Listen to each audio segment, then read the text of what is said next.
बेटा ये तो अपने को याद ही है बेटा, जो पहला क्वेश्चन है यहाँ पर उसमें अंदर जो मैग्नेटिक फील्ड होती है वो क्या होती है, प्रोपोर्शनल टू आर, और बाहर क्या होती है, इनवर्सली प्रोपोर्शनल टू आर। तो ग्राफ कैसा आ जाएगा बेटा, किस तरीके ग्राफ आता है बेटा, अंदर होती है mu naught J R by two और बाहर होती है mu naught I by two pi R. क्या ये बात याद आ गई, अंदर मैग्नेटिक फील्ड क्या होती है, mu naught J R by two, और बाहर क्या होती है, mu naught I by two pi R. और अगर हॉलो सिलेंडर होता है तो अंदर जीरो होती है और बाहर mu naught I by two pi R. तो ग्राफ कौन सा हो जाएगा ये, ठीक है। कह रहे हैं energy of electron can be increased, भाई साफ सीधी बात है, पोटेंशियल डिफरेंस एक्सेलरेट कर देंगे उसको, है ना। मैग्नेटिक फील्ड में तो ना तो काइनेटिक एनर्जी बढ़ेगी ना घटेगी, है ना। और अगर एक बड़ी हाइट से गिराएंगे तो भी बेटा उसका मास ही क्या होता है, जो बड़ी हाइट से गिराने पे कोई खास चेंज आने वाला है ना। और मतलब वैसे भी एयर मॉलिक्यूल्स हैं बीच में, तो उसकी तो वॉट ही लग जाएगी रास्ते में, ठीक है। तो यहां पर अगला क्वेश्चन कह रहे हैं मैग्नेटिक फील्ड का डायरेक्शन बताओ, सी पॉइंट, सी पे मैग्नेटिक फील्ड का डायरेक्शन किधर को आएगा। यार ये तो साफ सीधी सी बात है यार, ये ऐसे आ रहा है तो ऐसे अंदर को आ जाएगा, इनवर्ड है ना, और परपेंडिकुलर टू दी पेपर, ठीक है। इलेक्ट्रॉन वोल्ट किसकी एनर्जी का यूनिट है, मतलब किसका यूनिट है, एनर्जी का। यार तो मालूम है ना यार, इलेक्ट्रॉन वोल्ट बेसिकली होता क्या है बेटा, 1.6 इंटू 10 की, जब इलेक्ट्रॉन को 1 वोल्ट से एक्सेलरेट करते तो जो एनर्जी आती है उसके पास, ठीक है। अच्छा ये क्या है, 60 हर्ट्ज है, 60 सेकेंड्स में एक साइकिल कंप्लीट होगी, तो एक सेकंड में एक साइकिल कितनी देर में कंप्लीट होगी, 1/60 सेकेंड में। अब एक साइकिल में कितना एंगल घूमता है, 360, तो 60 घूमने में कितना टाइम लगेगा, अपॉन 6, 1/360 सेकेंड, तो डी ऑप्शन हो गया। इसके बाद बेटा ये पूछा है, ये दो सेमी इनफाइनाइट है और एक सेमी सर्कल है, दो सेमी इनफाइनाइट है, फील्ड बाहर को mu naught I upon 4 pi R, mu naught I upon 4 pi R, mu naught I upon 2 pi R आ जाएगा। तो mu naught I upon 2 pi R आ जाएगा एक, plus mu naught I upon 2 R होती है पूरे पूरे सर्कल के कारण, तो आधे कारण क्या हो जाएगा, mu naught I by 4 R. तो कौन सा ऑप्शन हो गया बेटा ये, फिफ्थ सिक्स्थ वाले का फर्स्ट, ठीक है। A charge q is moving in a uniform magnetic field. The magnetic force acting on it does not depend upon, बेटा qv क्रॉस भी बेटा मास पे इंडिपेंडेंट होता है। यहां पे फ्लक्स गिवन है, तो minus D phi by D T से बेटा हमने क्या निकाला, आंसर निकाला minus D phi by D T, 6t+4 का नेगेटिव आ जाएगा। अब t इक्वल टू 2 पे 6 टू 12 प्लस 4 16 वोल्ट हो जाएगा।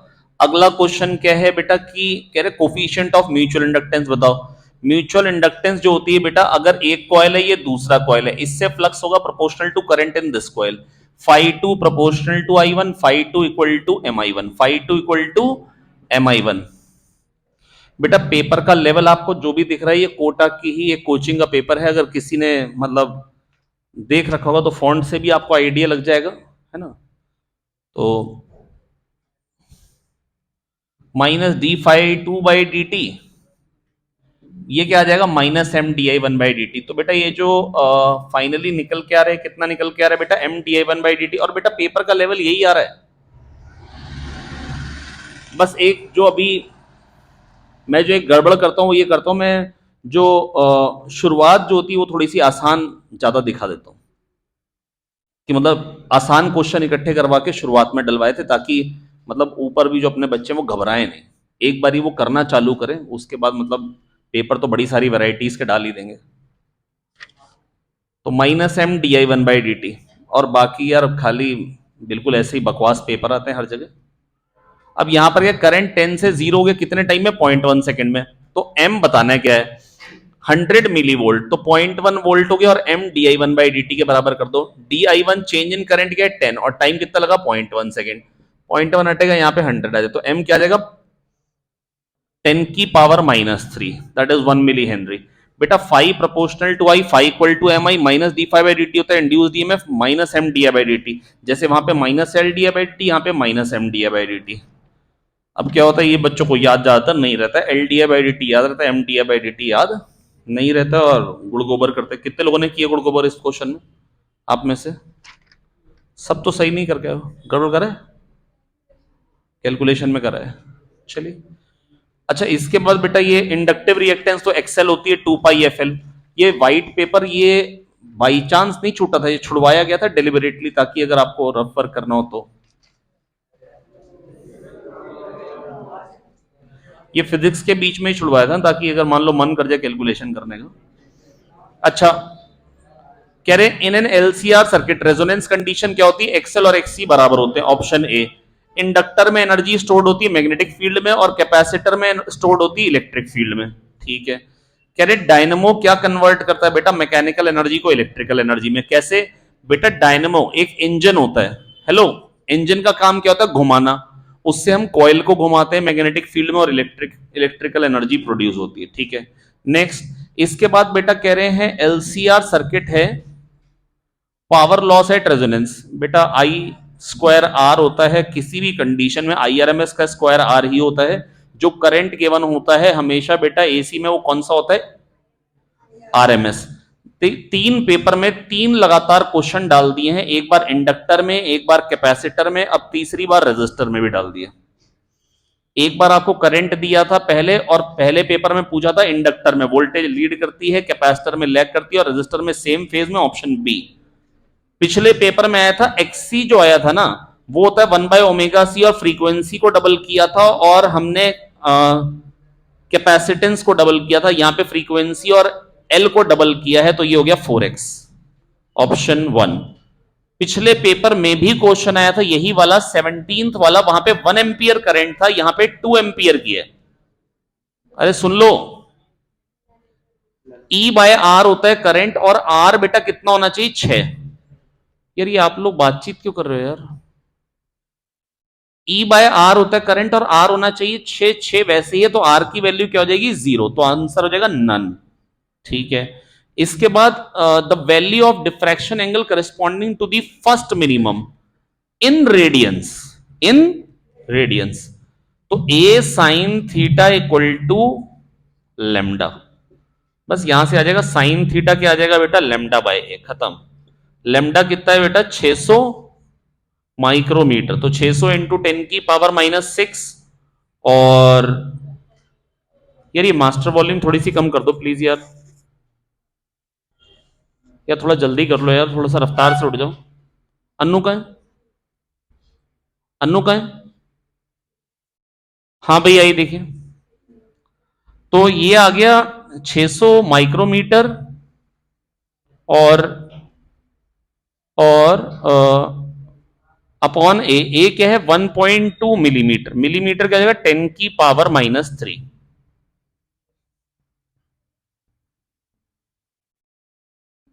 12 5 60 0.5 आ गया। साइन थीटा 0.5 का मतलब क्या हो गया? थीटा क्या हो जाएगा? π/6। नेक्स्ट, ये तो यार बहुत ही बेकार है। μ0I/2πr और μ0I/2r का समेशन, कौन सा ऑप्शन हो गया? थर्ड। ये समझ में आ रहा है ना यार, ये ऐसे आ रहा है और ऐसे निकल जा रहा है। तो एक तो इन्फिनाइट वायर हो गई, μ0I/2πr हो जाएगी ऊपर को, और एक μ0I/2r हो जाएगी ऊपर को।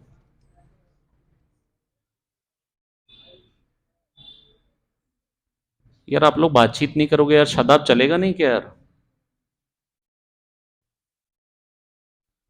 हाँ, इसके बाद अनपोलराइज लाइट आ रही है। अनपोलराइज लाइट आएगी तो बेटा रिफ्लेक्टेड लाइट जो आती है बेटा tan इनवर्स म्यू पे, वो पोलराइज्ड होती है।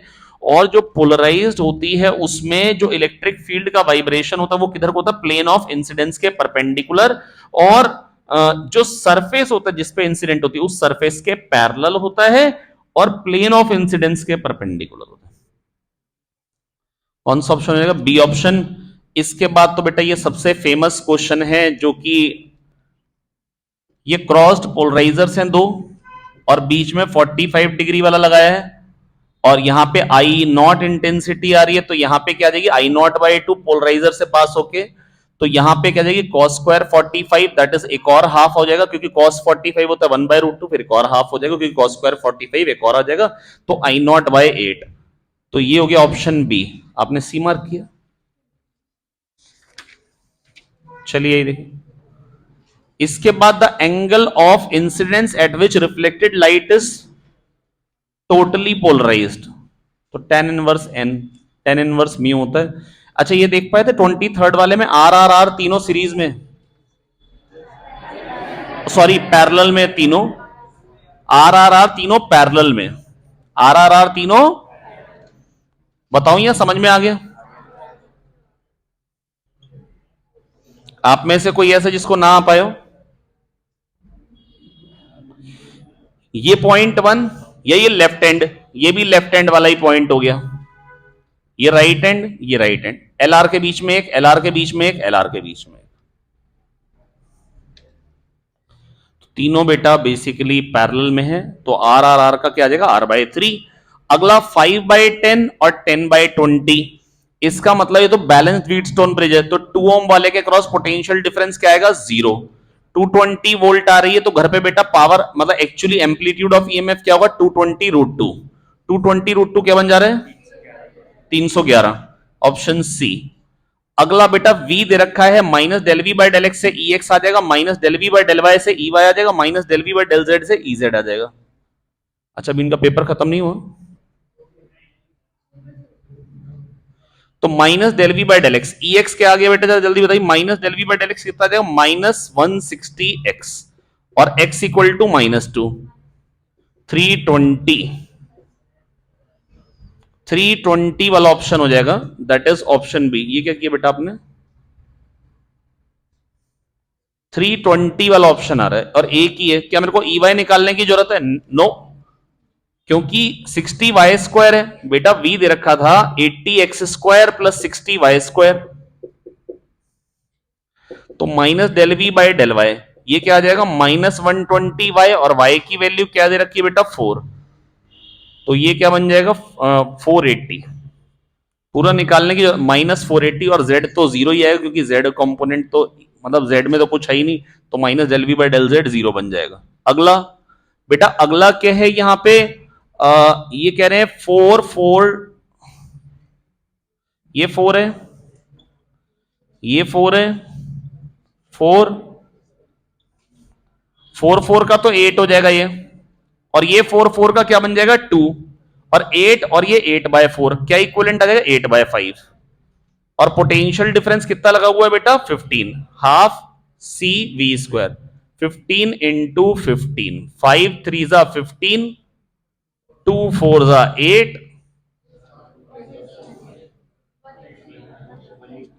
180 पक्का, 180 आ रहा है, तो अरे माइक्रो फेरेड में था, तो इसको इंटू 10 की पावर -6 लिख दीजिए, और बेटा अर्ग्स में आंसर पूछा है, तो 1 जूल क्या होता है, 10 की पावर 7 अर्ग्स, तो इंटू 10 की पावर 7 करेंगे तो 1800 आ जाएगा, कितना आ जाएगा, 1800। ये तो दोबारा या क्वेश्चन लग रहा है मेरे को, 28। बेटा कहां पोटेंशियल एनर्जी ज्यादा होगी, यहां पे, यहां पे, या यहां पे, और ऊपर, तो यहां पे इलेक्ट्रिक फील्ड है, वन चार्ज की पोटेंशियल एनर्जी तो पोटेंशियल, तो इलेक्ट्रिक फील्ड से अपोजिट डायरेक्शन में पोटेंशियल एनर्जी ज्यादा होगी, तो बी पे मैक्सिमम होगी और ए पे मिनिमम होगी, maximum at B, maximum at B. क्या तो समझ में आ गया यार, बकवास है।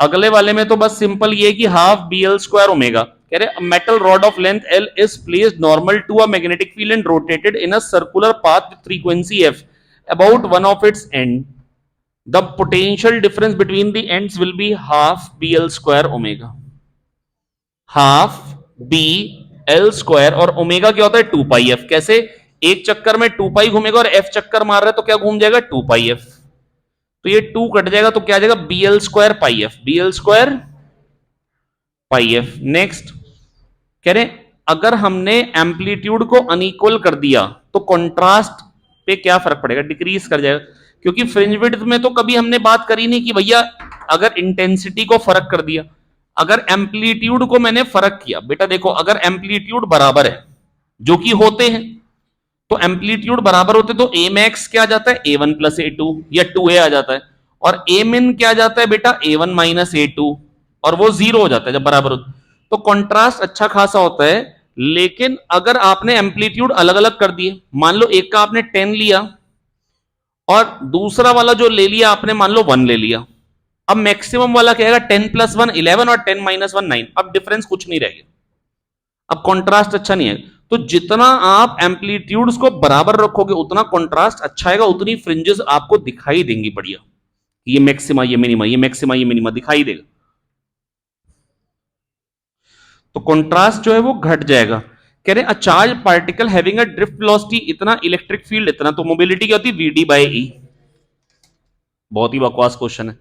अगले वाले में बेटा 32 वाला जो क्वेश्चन नंबर है, क्वेश्चन नंबर 32, क्वेश्चन नंबर 32 में बेटा क्या आ रहा है बेटा, क्यूई तो इधर को आएगा, एमजी नीचे को आ रहा है और टेंशन इधर को आएगी, और ये इक्विलिब्रियम में, तो क्यू इधर जाएंगे, एमजी नीचे आएंगे और टी इधर जाएंगे, जहां थे वहीं आ गए। यही होती है इक्विलिब्रियम की कंडीशन, ट्रायंगल बन जाना चाहिए। और ये थीटा दे रखा है, तो ये क्या है, ये T sine theta equal to Q, तो टी क्या आ जाएगा, Q upon sine theta, that is option C. Distance between the ends of wings is 5 metre. Aeroplane उड़ रहा है 200 किलोमीटर पर सेकेंड से, मैग्नेटिक फील्ड दे रखी है, बीएलवी ईएमएफ निकाल लेंगे। बीएलवी 5 टू ज़ा 10 हो जाएगा, 10 इंटू 5 टू ज़ा 10, 10 10 ज़ा 100, 10,000 इंटू 10 की पावर 3, दैट इज 10 की पावर 7 वोल्ट आ रहा है। यार ये तो बीएलवी करना है सिंपल, बीबी दी है, एलवी दी है, वीबी दी है। नेक्स्ट कह रहे हैं इलेक्ट्रिक फील्ड इंटेंसिटी, सुनिए ध्यान से। हाँ शमीम दौड़ के आओ बेटा।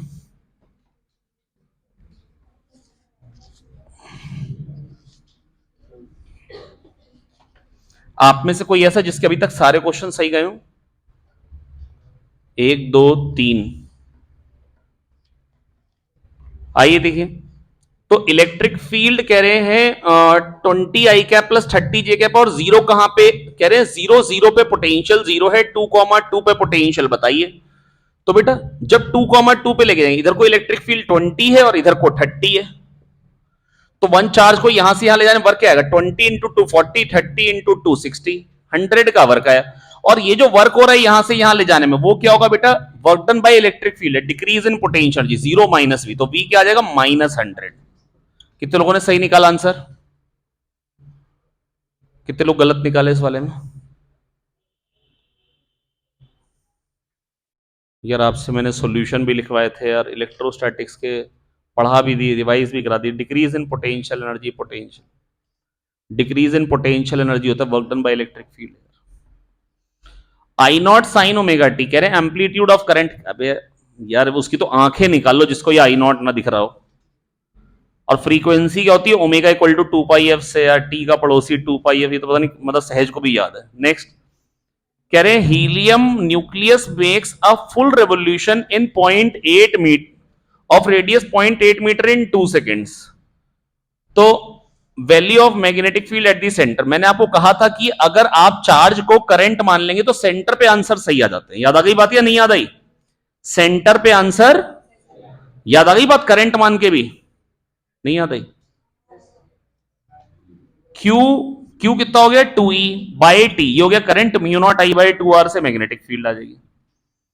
मेथड गलत है, आंसर सही आता है। और क्योंकि चार्ज 2E हो गया ना, तो μ0E/T, और टाइम क्या दे रखा है बेटा, 2 सेकेंड, और रेडियस क्या दे रखा है, 0.8।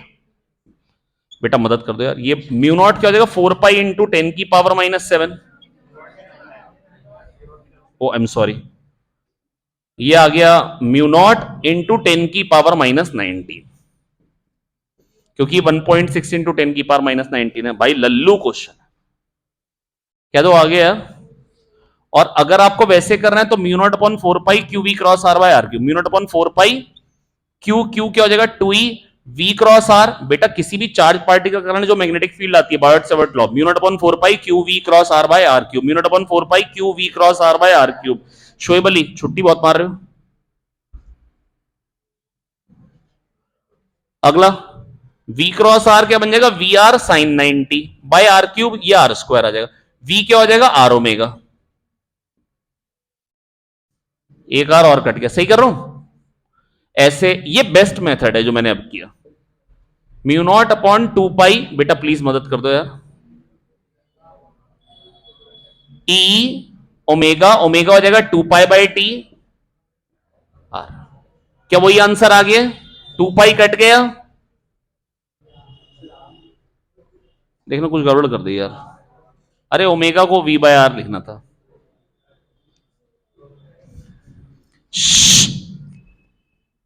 बेटा ये v से चल रहा है, ये r है, तो mu naught upon 4 pi Q two E v cross r, V R sine 90 by r cube, ये r कटा, r स्क्वायर बचा, v को r ओमेगा किया, एक r और कटा, ओमेगा आया, ओमेगा को लिखा 2 पाई बाय टी, टाइम दे रखा था 2, ये भी कट गया, पाई से पाई कट गया, 2 2 जा 4 हो गया, 2 इंटू 0.8 1.6 हुआ, 1.6 कट गया, खाली 10 की पावर माइनस 19 आ गया। कह दो आ गया समझ में यार।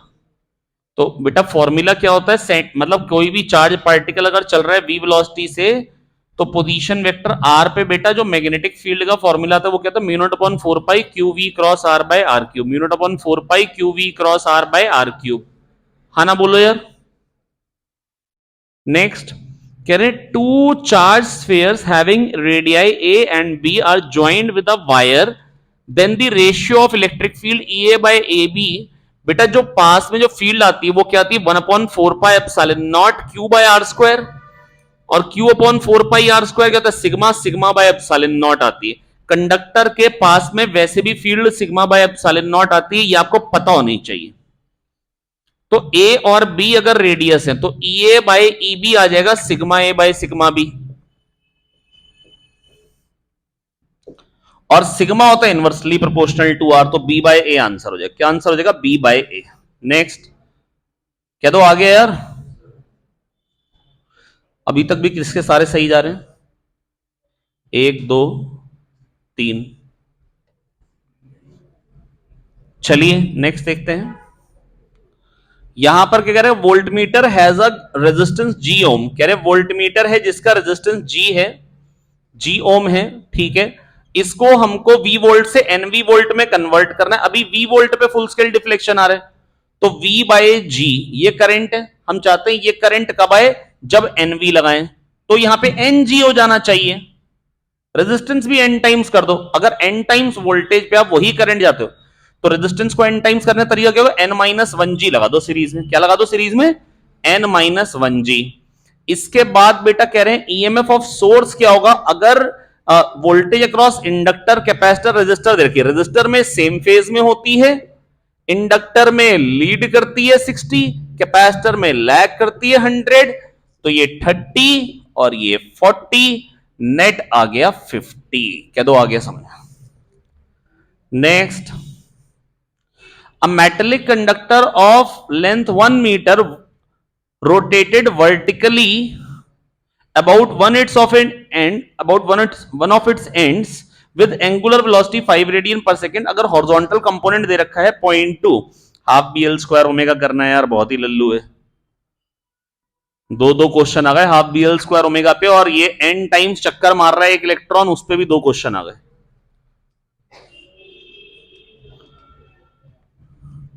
कह रहे electron moving in a circular orbit of radius R makes N rotations per second. अगर एन रोटेशंस मार रहा है तो बेटा करंट कितना बन जाएगा, एनी, तो mu naught I bye 2r, mu naught I bye 2r।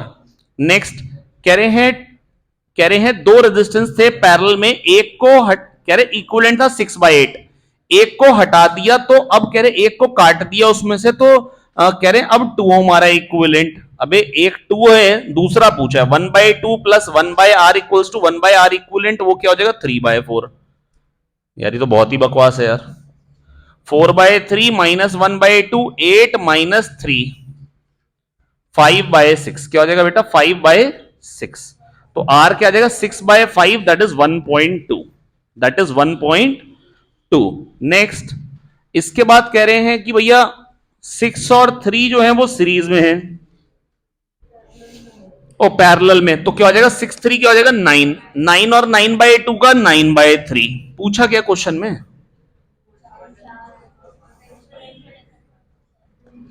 ठीक है भाई, ये 4.5 वाला हो गया और ये 9 वाला हो गया, ठीक है भाई।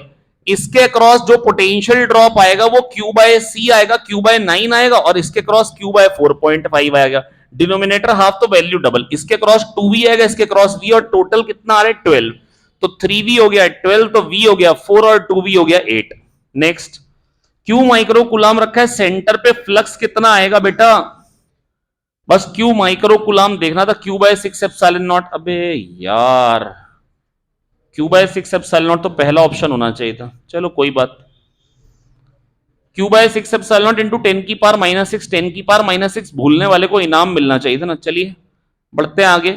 इसके बाद बेटा अ dipole of dipole moment me P, यार बातचीत नहीं करो ना यार, कह रहे पी है is aligned with uniform external electric field E, work done by external agent to rotate it by 180 degree. तो बेटा पहले पोटेंशियल एनर्जी क्या थी, माइनस पीई कॉस जीरो, बाद में क्या थी minus PE cos 180, that is plus PE हो जाएगी। तो माइनस पीई से प्लस पीई करने में final potential energy minus initial potential energy आ जाएगा work done. Next, four electrical charges are arranged on the corners of a 10 centimetre square as shown. -2q है, यहां पे -q है, तो -q कट जाएगा, खाली -q बचेगा, यहां से हटा के बल्कि यहां पे +q लगा दो। यहां पे +q है, +2q है, +q कट जाएगा, खाली +q बचेगा। इसकी वजह से फील्ड इधर आएगी सेंटर पे, इसकी वजह से इधर, तो नेट में ऊपर को हो जाएगी।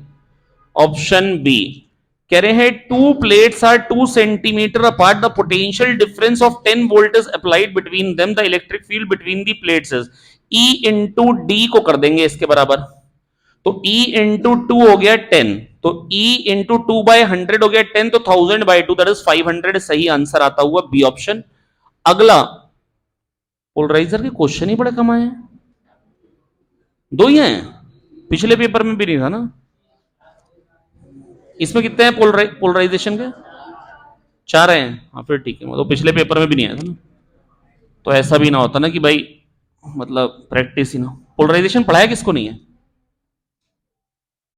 पढ़ा तो दिया ना। हाँ भैया ये देखिए, a polarized light of intensity I naught is passed through another polarizer, अच्छा, whose pass axis is at an angle 60 degree with the pass axis of the former। अबे I naught आ रही है polarise light, I naught cos square 60 हो जाएगी I naught by 4। Next,